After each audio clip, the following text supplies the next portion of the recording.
G'day fellas and welcome to a casted game. We're here on the brand new expansion on a brand new patch to witness two brand new civilizations go up against each other. In the south of the map, in the color pink, playing as the Byzantines, we've got Kalp. And in the north of the map, in the color green, playing as Juicy's Legacy, we've got Artie. Ladies and gentlemen, welcome to Cliffside. One of the brand new maps in the new expansion. It looks like today we've got a standard spawn with the sacred sites. So I'm not going to see all those 3 sacred sites jammed in a corner somewhere. I think that might have been a one-off. But you know what's not a one-off? Is Drongo content. So you better go ahead and leave a like on this video. If we can get to 420 likes, then I will post more content. How about that? That's a good deal. You leave a like, I'll make some more content. Anyway, we'll keep on going with this video. Let's talk a little bit about this matchup. 2 new civilizations, of course. The Byzantines, a civilization many considered to be underpowered, did receive a buff recently. This civilization went from a starting 50 stone up to a starting 100 stone, which isn't too bad because, well, he's already worked his way into the first cistern and he's got enough for a second cistern already. Now, one of the things to note about the Byzantines that I kind of really haven't seen yet, but this is, initially when we looked at this, we're like, it's a 50 stone buff, but it's not actually a 50 stone buff. It's more than that. You want to know why? It's because you don't need to make a mining camp for your second cistern. You can get away with a 2 cistern opening without ever dropping down that mining camp. What you can do is you can start off with 5 villages, move out over to the mining, or the outcropping, gather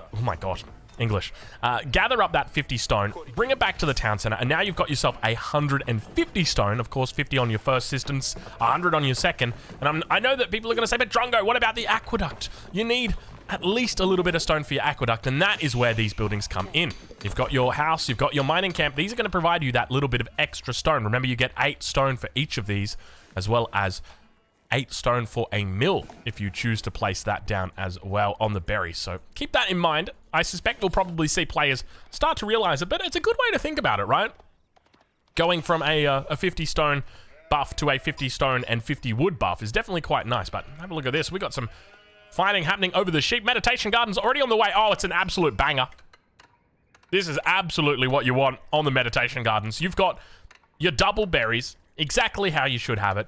And then you've got on top of that, the stone outcropping. Now, I would have been happy with the double berries and the wood line, but he's got the stone outcropping as well, which means a number of things. Number 1, if he wants to go for any outposts, he'll be able to get emplacements. Number 2, if he wants to go for a town center, it's going to be up slightly faster. And number 3, if he wants to delay that second town center for a little bit later in the game, it's going to passively trickle that stone in for him. He's never going to have to work a day in his life on that stone outcropping. So, anyway, we'll move on and see exactly how he looks to play this with a very fast age up as well. And this is something I encourage. Just because you're going onto double berries, it actually works out better to have more villagers on it and gather up and build this landmark quickly, because the sooner it's up, the sooner it is starting to produce those resources for you. So you want to try and prioritize that. So really smart by the Don doing that. And look at this, straight away, second TC going to be coming in for him. Is he even going to be going for Song Dynasty? It looks like he's kind of working towards it, but the fact that he's got 4 villagers going in for the stone this early, to me indicates it's probably just going to be a second TC pretty early here, up against a 1-base Byzantine play. This is going to be a bit, I would say, dangerous, but it's the Byzantines. Like, you know, what are they going to do? What are the Byzantines going to do? Are they going to sneeze in your direction? They're going to tickle you to death? No, come on, it's not happening. It's the Byzantines. Anyway. Kalp now, looking to throw down the Imperial Hippodrome. 4 villagers on it, no berries gathered up at this stage, and I do like this. I do feel like early mercenaries are a trap, so you want to try and avoid them. I just realized you actually get 8 stone for building the cistern. So that means to start off, you get 8, 16, 24, 32 stone just from these 4 buildings that you're going to be making, and then you can complete that aqueduct in the middle. So definitely going to be achievable with those 5 villagers going out to the stone outcropping. Jiangnan Tower also going to be coming through for the Don. I'm curious to see the timing on this second TC. It's shaping up to be an absolute beautiful timing that he's got here. Not going to be going off the stragglers, instead going to be going off the lumber camp. We'll be able to supervise it up as well. Does have plenty of villagers in queue. I was about to say, probably needs to think about transitioning these villagers off food, because with this many villagers in queue, you're going to be able to rally these out to the mill, and then the mill will be populated. But Feudal Age now coming through on the other side of the map. We're right on board with Kalp as we look to see what he gets up to in the Feudal Age. It's going to be a horseman opening, and we start to see the mill coming out. Keep in mind the The cistern does affect the Imperial Hippodrome here, so it is going to be quite fast on getting these horsemen out here. Age up on the later side. I think we've seen some like 4-minute 20, 4-minute 30 age ups from the Byzantines recently. And Exploratore is going to be coming straight through away for him as well, moving the scout onto the other side of the map and heading out. Where's he going? It looks like he's going to be heading towards that gold vein. Nobody on that gold vein at the moment. Jungnan Tower comes through. Expect to see that town center placed down almost immediately. A little bit of a miss macro here from Don. He's got a little bit too much wood, not enough stone, but could probably think about moving over a 5th village up over onto stone. But he's working the build order in, and this is still a pretty competitive timing, 5 minutes 30. I think the fastest timing I've been able to achieve with a Song Dynasty 2TC play is 5 minutes and 10 seconds. So he's pretty close to the mark. I'd be happy with this because you're not always going to get the perfect score, and that's important to remember. But now that 4th cistern already coming up from Calp, he is absolutely going ham with it now, building a ring of aqueducts around his base. Didn't get it pixel perfect, but we will forgive him. Oh, I am the macro police. I do not permit this. Do not do this at home, ladies and gentlemen. Make sure your aqueducts are square. Make sure they are perfect, because that is painful. That is absolutely painful. You hate to see it. You hate to see it. Poor guy. Poor kid. I think it's probably just because this one right here couldn't get it in. So I had to move it up a little bit. But Meditation Gardens, it is a passive landmark. It is going to be losing a little bit of its production here as the 2 cavalry units move around the back of the base. But Don Artie with a very nice, safe base built up here. He's got the first of the spearmen out, not looking to train anymore for the moment. And where does he go from here? Because there's a couple of options available to you. Number one, I think the best thing that you can do in Don Artie's position is play a heavy feudal. I think starting off with a couple of spears is exactly the right move because you're up against that hippodrome. He's scouted it out. He knows what he's up against here. But keep this in mind. He's going to need to transition away from spears. He can't keep making spears all day, and Zhukonu are going to be the best bet for him. So, if you are interested in learning more about the best plays for the Juicy Legacy, then make sure you go ahead, check out the Patreon if you want to improve. There's plenty of content over there. We've got free guides now posted. Season 4, Season 5, Season 3. All of that content is available for free. But if you would like to get access to the Juicy Legacy stuff or the Byzantine stuff, that one is behind the paywall. So just keep that in mind. But plenty of content over there, and we're adding to it every single day. Plenty of content. But archery range now going to be coming up for the Don in the front of the base as well here.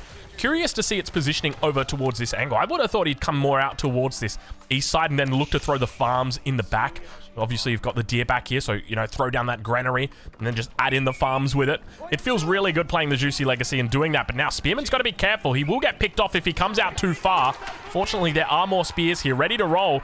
You can see now it looks like we might have ourselves a little bit of a villager soup. Indeed it is. Plus 20 going over to Camp. We weren't on his perspective, so you didn't get to see it, but I can assure you he's got Expilatores here. And he's going to be very happy with that nice little pickup. Slowly, Expilatore is paying itself off. Western Mercenary contract on the way. Going to be going into the Longbowmen, as to be expected in this matchup. But hold on a minute. He's run into a dead end. The Spearmen are looking to come across. He's going to be popping the... I was going to call it... It is the Triumph ability. Triumph. It is the Triumph ability.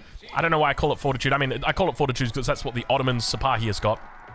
But will get caught out, and you can see here, it looks like he might be able to pick up another villager. The villager will have to throw down a gate very, very quickly. He's going to make a run. He could delete the wall. He deletes it. The spears come through. Oh, he's done the exact right thing here. Very smart play from the Don. Keeps the villager alive. Oh, that was quick thinking from the man and quick actions for a guy with 62 APM. I got to be honest, that was impressive. Don, you're starting to do all right by me, mate. 2 villagers, slowly trickling in stone. I love the fact he hasn't gone into the 5th cistern. Instead, he's going to be adding in a town center here. Cap also going to be going Castle Age. This is a really cool build order that we're seeing out of Cap. I've seen this a couple of times now. Basically, he adds in a second TC and goes Castle Age at the same time, which is kind of interesting when you think about it, because normally it's only one or the other. It's never both, but he's quite literally about to be clicking up. Wait, did he throw the 5th cistern down? Where did all that stone go? He did. No, it's a mill. Where's the 5th cistern? There it is. He did go for the 5th cistern. So he was about to have enough resources for that second TC. Throws down the cistern instead. I don't know if I agree with that. I kind of like the second TC idea. But anyway, Cap, I'm going to let you cook. I'm going to see exactly what you're up to. And that aqueduct network continues to look beautiful. Looks like today our aqueduct network slightly different. Looks like we got the pitchfork formation rather than the last one we saw, which was you know, 2 aqueducts away from our hate symbol, so we got to be careful with the way that we draw our aqueducts, kids. But over towards Don Artie's side, it looks like he's playing a little bit more passive. Walls are up. Only the front of the base is open, but do expect to see that there will be more walls coming across here. He'll probably look to try and keep this base open, but have a look at this. Don Artie going to be going for a bit of a classic style. Up against the longbows, he will struggle playing Zhukunu into this. With the Golden Horde Tower coming online as well, it's going to mean that there are going to be more longbows on the way. And keep in mind, with a level 5 system network, this is going to mean that those longbows are coming out very thick, very fast. All right, we're pushing back into the opponent's base. He's going to have access to this cistern on the front. Could look to take it down. Keep in mind, Presidium is going to be in play here. But the longbows should be able to keep some decent range. So as long as he's got... Has he got a blacksmith down just yet? It does look like he has it. No siege engineering just yet. In fact, hasn't gone into any additional upgrades. Kaup now reaching the castle age. I got to be honest, I am liking this style of play from Kaup. Just opening up with the cavalry, getting it out onto the map. Cistern level 5. No longer going to be happening. It is going to be level 4 cistern. But definitely a really cool style. Don with quite a bit of a score lead at this stage. Up 15 villagers. We've seen this before from Kaup. Being behind on the villager count, he somehow manages to find a way back into it. Monastery will come down for him. Not looking to go into the Grand Winery this game. Instead, opting for a monastery in the castle age. Obviously not going to be able to pick up the olive oil from the monastery. Instead, going to be getting gold, which is, some might say, probably a good thing. But at the same time, Don Artie will focus in on him. We want to keep an eye on him and see what the plan is.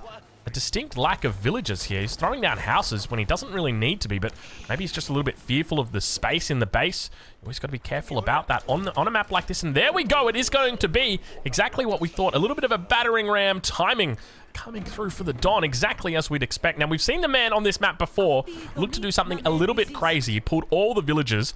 Now, I think it might be a little bit early to pull all the villagers. I think you kind of want to wait until you're about 190 population, then you pull the villagers. But in this case, Don Artie's going a little bit early, just kind of playing it standard. And look at this. Kaup immediately replacing that cistern. He says, you know what? We're just going to replace it. He doesn't even move it to another location. He's like, yeah, we're just going to build it back here. And I love the way he future-proofs his base by doing this. And now the Cataphract coming out here. Cataphract charge.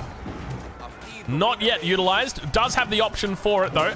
Keep in mind, he will be doing significant damage back there. And now, Spears moving forward. The longbow, number not too high. Battering Ram's now going to be putting pressure on that Hippodrome. They are looking to try and pick up the veterancy upgrade. Could switch this over to Dialecticus to get it in a little bit faster. You know he wants to get it in faster. 50 seconds to go. I don't know if he's got 50 seconds left on the life of that Hippodrome, though. Slowly but steadily, the numbers continue to climb for Don Artie. Now those horsemen make their way to the front. He's going to be popping it just before he's got the chance to lose it. And indeed, Triumph going to be trying to make some work here. Spearman a little bit preoccupied over towards that side. Instead, going to be following a monk out here. But the Zhukunu in the pocket will be forced back by the longbows. Veterancy coming through on the longbow. And Kaup demonstrating exactly how to hold. Conversion. Looks like he's going to be taking the scout. Yoink it up, baby. Never mind. Scout does not get converted. Monk with 7 health, and I never thought I'd see the day that a scout chases down a monk and actually kills him. Never mind, he probably would have died anyway. That almost looks... Did he really send all of his spears up here just to kill that one monk? That is... it's a sad day to be a spearman. Anyway, Don with a distinct lack of production. I feel like there could be way more production here for the Don. I'm curious to see what he's got in store for us, because we're yet to see a farm transition from him. We don't really see a lot of production on the front, but he is upkeeping pretty well with this unit count. And now back towards the base of Kaup. The pressure continues to mount. Kaup on the defense, going to be sitting in the pocket with these longbows, playing like the English. Keep in mind, he doesn't have that English town center bonus, though. And now a Cataphract does come out from the depths. It's got that 4 armor, so he should be absolutely fine when it comes to tanking this stuff up. Longbows need to make sure they focus down the spears, and they're doing a decent job. Varangian Guard also going to be joining the fight, but that's the second landmark that's now under pressure. The town center is going to be coming up next here. Villagers do get pulled. Going to be looking to try and take out the battering rams. Single Cataphract against the Zhukunu. Zhukunu now going to change their targets, working down the villagers. That's going to be 3 villager kills, 4 villager kills. He's working on the worker kills. That's 5. Make it 6. He's just sacrificing them at this stage, and I don't know if this is the right decision from Kaup. I mean, it was only a matter of time before all of these Zhukunu were going to go down, and they just got really good value. He just went from 0 to 9 worker kills in the space of 30 seconds, and only at the cost of a couple Zhukunu. And now he's sitting behind about half the villager count what his opponent has, and that is going to be scary. Jukunu going to work to focus down the Varangian guards. Keep in mind, they are only doing 1 damage against these units, so it's about building up a big mass here. Now, keep in mind, Don could be looking at a castle age. He does have plenty of wood in the bank, so it means a farm transition is going to be coming through shortly. And throws down the mill instead. So here's my advice to anybody. We've given out advice already in this game, but we'll give out advice again. One of the great things about playing as the Chinese and the Juicy Legacy is you have access to the granary. The granary is a food drop-off point that's much bigger than a mill. And because of that, if you put the granary down on a safe deer pack like this, it means that you've got less walk distance for your huntable deer. On top of that, it also means that you don't have to waste 50 wood, eventually deleting this when you want to put down another granary. It future-proofs your economy behind this, and it means that you can slowly transition in farms. And it's just a nice little addition to keep in mind when you are playing the Chinese or the Juicy Legacy throughout your games. But we'll check in with Don on the front and see how he's doing as the Jukunu numbers continue to rise. The economy numbers, how they do, and Don sitting at about 3k at the moment. Not too bad from the Don. On the other side of the map, though, we're sitting at about 200, 500, so 700, 800, 1,000, about 1,050. So Don with 3 times the economy of his opponent. Is that right? Surely that's not right. What, 400, 650? Yeah, that's right. Yeah, about 1,200. Yeah, Don with about 2.5 times the economy of his opponent. That's a combination of reasons, right? Meditation gardens, that is imperial officials, right? Like you're supervising this position here and you've got 21 villagers that are dropping off food. So this number is going to be a lot higher than what it actually should be because of the imperial officials just buffing it up. And he hasn't picked up survival, no upgrades for the Don yet. He's only working with double broadaxe, so a little bit of a mistake. 83 villagers and no upgrades. Feels very painful, but one thing to note is he doesn't have any safe gold. I mean, he's got this gold behind the back of his base, and technically this one's kind of safe because there's so many units on it, but we've noticed that he hasn't really been on gold throughout this game. Now, on the other side of the map, Kaup, while he doesn't have the villager count, does have passive unit production from the Golden Horn Tower, working out to be about 12 villagers at the moment, so take that 46 and turn it into 58. And on top of that, the villagers are doing work. These guys are gathering faster than most of your standard villagers. You got that extra 25% bonus, slowly working towards that 130 population or 130 villager limit. I say limit, it's not a limit, it's a self-imposed limit. Second TC is up in the woodline as well. Beautiful spot for it. Absolutely the best spot you can put a second TC like that. It is just, it's so wonderful. It acts as this big lumber camp, the exact same way that a granary acts as a big mill for the food drop-off point back here. But now sacred sites are going to get captured. We can see Kaup has worked to connect with every single relic across this map. It's another Kaup game where he picks up 5 relics, but he is facing off against a feudal opponent. 182 population. Don Artie could look to pull villagers here. This is on the cards. We don't see any mangonels coming out from Kaup at this stage, but it looks like we might have ourselves a bit of an engagement as the Varangian guards begin to tank it up. He's going to need to focus out the Lange Connect. We can see that's exactly what he does, making sure he takes the damage or takes the shot. You can see him just looking to focus the Ronald McDonald's down, and indeed, they do go down without too much of a fight. Not a lot of ranged armor on those bad boys, and now forced away by the longbows together with the town center. It's only a matter of time until these longbows whittle them down. It really feels difficult as the Juicy Legacy fighting off against any kind of longbow, whether that's Byzantine, whether that's English, and that's just simply because they can range you so efficiently. There's not a lot you can do to answer to it other than maybe go for a little bit of cavalry early on. But speaking of mangonels, there we go. The first of the mangonels is out on the field. Kaup not missing a beat at all, not skipping one either. He is doing absolutely what he should. And third TC now going to be coming down from the Don. Just when he thought his lead wasn't big enough, he said, well, let's make it a little bit bigger. We got 21 villagers out here. Those same 21 villagers from back over here. And there you can see my point right now coming through. He's thrown down the granary, but he blocks himself with 2 farms. And these are really good farms because there's a good chance that these villagers are going to get double buffs on that position. So you really don't want to block out those farms. Jukunu trying their best to catch the longbows. They're in a really tough spot. Mango comes a little bit short there. They can't engage on the longbow because if they do, the Varangian guards will move forward. But now the numbers starting to look really good. We enter into the cinematic with 90 Jukunu only on the field for the Don. Make that 88 Jukunu. It's the only unit he's got at this stage of the game. There is no other unit on the field other than villagers, of course, but that doesn't really count. Let's go back and take a look. He doesn't even have a scout out at this stage of the game. 94 Jukunu. Oh, that was the button right there. Let me hit the button. Oh, what did I do? Is it this button? There we go. I got it. That's the button that changes colors. What was I trying to do? I was trying to press maybe backspace. Was that the button I was trying to press? Sometimes I forget what buttons I'm trying to press. My brain, it does silly things. But Calp now taking away 2 of those sacred sites. 3rd one in the middle, yet to be contested just yet, or yet to be secured just yet. But look at this. Only 500 points the difference at the moment, despite that double villager lead coming out from the Don. And now pushing forward, the longbows continue to tee off towards the Zhuge-Nu. They're struggling at the moment. They want to try and get up close and personal with these longbows, but the mangonels over the top. Huge damage on the front. He's got to fall back. He's put the split in. Do not split right now. You don't want to split. You want to go into the line formation. It's going to make it a lot easier because the idea is you're never going to have to fight against these mangonels because you don't want to fight. He's down to 69 Zhuge-Nu at the moment. He needs a response. It needs to be something along the lines of a Springald. But there's one thing to note. Don Artie is distinctly lacking in gold. No specialized pick. No Imperial official on the mining camp. Nothing out here to help him. It's going to take some time before he's able to respond here.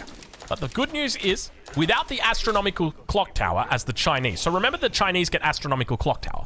And one of the things that does is it kind of pigeonholes you towards only making siege from the clock tower because you want that siege to be the best siege it can be, like any good father. The problem is it comes out slowly. Whereas the Zhuxi Legacy don't have that problem because they don't have access to the clock tower. They have access to only the siege workshop. You can supervise that bad boy and get Springalds out very quickly to respond to this imminent and looming threat. Montlu Academy thrown down on the other side of the map, though. The age up is coming very quick for the Don. 16 villagers putting it out immediately. Expect to see some upgrades through, but most importantly, expect to see a siege workshop thrown down somewhere around here. Where's he going to put it? Needs to throw it down immediately, though. Really, really, really needs it down. Come on, Don. Where is it? Where is it, Don? There it is. Double siege workshop. Right in the back. Look at that. And he's going to throw down 2. He doesn't need to, but he's going to throw down 2 anyway, just to make sure he's got the numbers to deal with this imminent threat. And oh, we got a little bit of a counter-attack on the backside. I didn't even realize how many villagers have been killed. It looks like he's up to 19. I don't see too many bodies hitting the floor at this stage of the game. But Don Artie, once again, doing what Don Artie does best. It is being annoying. The Don, I tell you what, he is so annoying. He's always sending me messages like, Drongo, I love you. And I just leave him on red all the time. It's classic Don. He does actually send me those messages, for anybody wondering. That's not a joke. That's... I'll be honest, I kind of like it. I kind of like it. I miss you, Don. Don, message me! He's 200 out of 200, completely maxed out. Now looking for upgrades. Could go to Imperial. Could go straight to Imperial. He thought about stopping for a little bit of a pit stop in the Castle Age. Picks up a couple of upgrades on the way. Maybe a little bit of horticulture. Maybe a little bit of balanced projectiles. Some veterancy for your Zhuge-Nu. Go on, do it. Do it, Don. Unironically, this could be the most legit Zhuxi Legacy play that exists, where you go only Zhuge-Nu in the Feudal Age, go straight up to Imperial, and then just get like the 10,000 bolts upgrade, plus 3 incendiary arrows, elite upgrades, and you've just got these ludicrous Zhuge-Nu that just destroy everything. I don't know why people aren't doing that. People should be doing that. That sounds amazing. If you're not doing that already, you just start doing it. And Don Artie, I'm talking to you. You better start doing it as well. He's got plenty of vills on gold. Still no Imperial official out here. Still no specialized pick. Don, don't do me like this. Come on, Don. Get it together, son. With Don maxed out at 122 population on villagers, he's stalled out. So we'll do a quick villager, or we'll do a quick eco check. Can I get an eco check? 2,700. Together, it is going to be about 4,100, 4,200. We'll call it 4,200 over on the Don side. On the other side, it looks like 2,700, 3,400. He's come up pretty well, Count. He's not doing too bad. About 600-700 resources behind him. Once that villager count begins to come through, Zhuxi's Legacy, Zhuxi's Library coming through, but I'm sure it's Zhuxi's Legacy as well. That's the civilization, right? Yeah, Zhuxi's Legacy. Okay. Zhuxi's Library. He's made an amateur mistake. Macro mistake here. Anybody wondering why? Come on, can you point it out? He's using gold villagers to age up when he needs gold to get upgrades. We want to try and make sure these vills are always working in that transition period because gold is the most important resource we need once we upgrade or once we age up because we need to get those upgrades through. 700 gold for Elite Zhuge-Nu. Throwing down a whole bunch of Raxes on the backside as well. It looks like it's going to be Palace Guards that are coming out. Now remember with the Palace Guards for the Zhuxi Legacy, they don't get access to Battle Hardened, which is the Chinese unique upgrade, which gives them a little bit of extra oomph in the Imperial Age. Obviously it stacks up with things like your elite army tactics. And have a look at this on the other side of the map. We're going to have Foreign Engineering Company coming in. 37 villagers working their way. Oh my lord, I just did it again. Hold on, I got to take myself a drink. Give me a second here. How good is water? That's my second water comment for the day. Probably not going to be the last. Water is good. Water is great. All right. Foreign engineering company coming up, 37 vils on it. He is rushing this one up. He's looking for a bit of a jiffy. And now we start to see the upgrades coming through. Roller shutter triggers for those Springalds. Don Artie also getting the regional inspections on the way through as well from the Montlu Academy, just enabling him to have faster production coming out. Hasn't actually looked for the single whip reform just yet, but still those double siege workshop in the back of the base, nice and safe with the push forward continuing to happen. He's got more upgrades than he needs to go. He's going to go advanced administration. Don Artie, no! Not like this. Somebody stop him. Somebody tell him no. You're not allowed to get advanced administration as the juicy legacy. Oh, Don Artie, don't do me like this. Springald's going in for a bit of a kiss. They don't have their roller shutter trigger upgrades just yet. Unfortunately, they're going to get caught out of position. The Varangian guards now 6 armor up against the juicy Jugunu with only 8 attack, and Don making massive mistakes in this game. Don, don't do me like this, my friend. I can't believe he went for this upgrade. Advanced administration. The literal worst upgrade that you should never go for. Advanced administration slightly buffs up your Imperial officials. And it's like, bro, you can choose between extra bolts on your units or units that have got fire lances or in crazy powerful Imperial Guard with Yuan Raider that are super fast or area of attack on your bombards. And it's like, you know what you go for? I will go for Le. I'm sorry, I have to do the French accent. I don't know why. I will go for the Le Imperial Official. All right, Don. You do you, Don. Let's see if he can make it work, though. I can't believe he went for this upgrade. This is kind of wild. All right, Don, don't do it. Mango shots come through. Where are the Springalds for the Don? Has he got any on the field? He's got 2 on the field somewhere.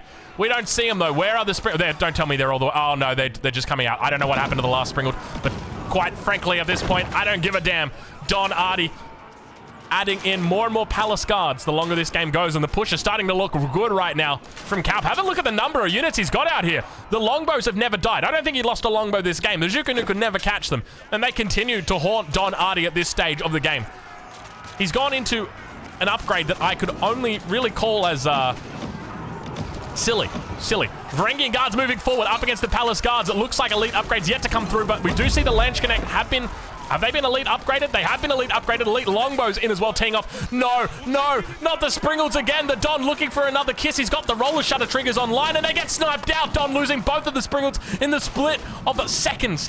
And now the Mangonels clean it up. I think this might be it. I think the Don's done. I don't think there's any way back into it for him. He's getting his base camped. And keep in mind, at this point in time, I know we just spoke of base camp, and I know we're thinking about Mount Everest, Kosciuszko, all those mountains. Look at the villager count. Calp is almost caught up. 25 villagers the difference at this stage, but it's not going to matter because Calp has the supreme army. The Jukunu just were not strong enough in the late game. He didn't go into +3 ranged attack. He didn't go into incendiary arrows. He didn't go into the most important upgrade, 10,000 bolts, which could have turned the tide in this battle. But slowly, the Don continues to build up pressure on his opponent's front. Not really. It's kind of the other way around. And now the sacred site's been taken. It's starting to get worse. The siege mass has still not been dealt with. He's got 2 Springalds in queue, 2 that have just come out. Elite longbow mass still not yet dealt with. Behind this, Hierosophants are coming out. I see 4 of them in queue. I just don't know where they are. Has he got them in siege workshops, perhaps? Indeed, he does. He's thrown a whole bunch of them down. He's got all of the siege upgrades coming in. Lightweight beams as well. Increased battering ram attack speed. Does that affect Hierosophants? I mean, technically, it's a ram, but is it actually? I don't know. I don't actually know. Does that affect? I feel like that probably doesn't affect the Hierosophant. I need to check that. It probably doesn't. You know what? It probably does. Anyway, those devs, they wouldn't forget something like that. Definitely not.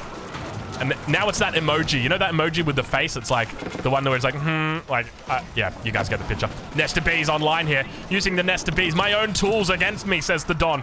Springalds moving forward. They're going to be able to find out the shots there. We do see all of the Springalds going down for Calp, but now Springalds looking for a kiss. We'll find it with the Varangian guard and its elite status coming through here. Able to pick it off. Second Springald. It's going to go down. He pops the berserking. He says, hey, I heard you like axes. But unfortunately, there's more axes where that came from. And now the longbow's looking to tee off on that Springald. We'll be able to find it, but they've overextended a little bit. Mangonel's firing off. Nest of bees together with it. The Nest of bee and the Mangonel hand in hand. I thought I'd never see the day these two make friends, but today is indeed a special one. The Don still trying his best. I can't believe he literally went Juicy's library for that upgrade. Don Artie. I can't believe you. He doesn't even have single whip reforms.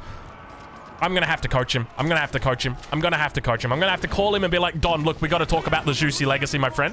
We got to talk about what you're doing in the late game. He's still, at the moment, working with the ranged units. He's got the crossbows out now on the field. Palace guards Numbers still looking decent, but a keep's gonna come down. Oh no. When the keep goes down, the game goes down. Hold on. Oh, the Hierosophons are here as well. I don't know what their base stats are, so I can't say whether the battering ram changes. Oh my lord, look at the Hierosophons. They are sieging it down right now. Don Artie under pressure. Springalt's able to fire back. You can see they managed to make shots. The Palace Guard's also looking to clear out. We'll be able to do it. Crossbows should be able to stand strong up against those longbows. He's holding on for dear life. Don Artie needs more siege. He's got plenty of resources. You got to pump right now, Don. You got to pump. Look at the Hierosophons. We're entering into the cinematic mode because Kaup is 3 times the population of his opponent and he is burning down the house. Look at the damage and game gets called. Don Artie taps out the Hierosophons. Too damn strong and the Byzantines are back. Who would have thought 50 stone could be this strong? I definitely didn't. I tell you what, fellas, go check these two guys out. I'll leave links in the description of where you can watch them live. They're both live over on Twitch right now. So go say good day for me and we'll catch you guys in the next one. Thank you so much for watching.